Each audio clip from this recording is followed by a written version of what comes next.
हमारे देश का संविधान हर नागरिक को धर्म की स्वतंत्रता देता है।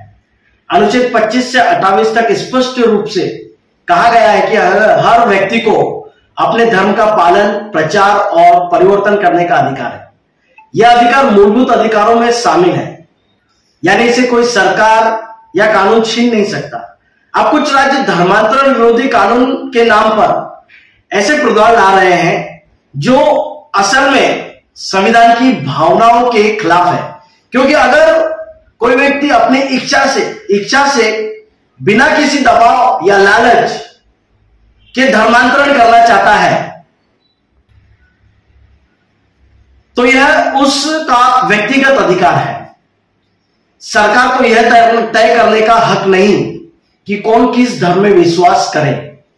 ऐसे कानूनों का गलत उपयोग भी देखा गया है, जहां लोगों को झूठे आरोपों में फंसाया जाता है, मिशनरी कार्यों को रोक दिया जाता है और समाज में भय या अविश्वास का माहौल बनाया जाता है। भारत एक धर्मनिरपेक्ष देश है। यहां राज्य किसी एक धर्म का पक्ष नहीं ले सकते।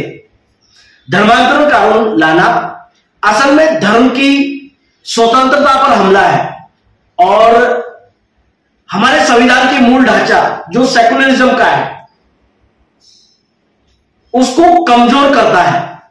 इसलिए जरूरत है कि हम ऐसे किसी भी कानून का संवैधानिक विरोध करें जो इंसान की आस्था की स्वतंत्रता सीमित करे, क्योंकि भारत की असली ताकत उसकी विविधता और धार्मिक स्वतंत्रता में। एक विश्व, एक भारत, एक अधिकार, इस प्रकार का नारा लेकर हमको आगे बढ़ना पड़ेगा। जब तक कि ऐसे धर्मांतरण विरोधी कानूनों का हम विरोध नहीं करते, तब तक जो लोग हमारे ऊपर अन्याय अत्याचार करते हैं वे लोगों को तक स्पष्ट संदेश जाना बहुत आवश्यक है कि हम भारत के संविधान में विश्वास करने वाले लोग हैं और आर्टिकल 25 और उसके आगे के जो आर्टिकल्स हैं कोई भी उनको हमसे छीन नहीं सकता। इसलिए हमको चाहिए कि भारत में इस प्रकार के धर्मांतरण के जो कानून लगाए गए हैं ये गलत है और इनका दुरुपयोग रोकने के लिए हमको एक आवाज बनकर आगे आना जरूरी है।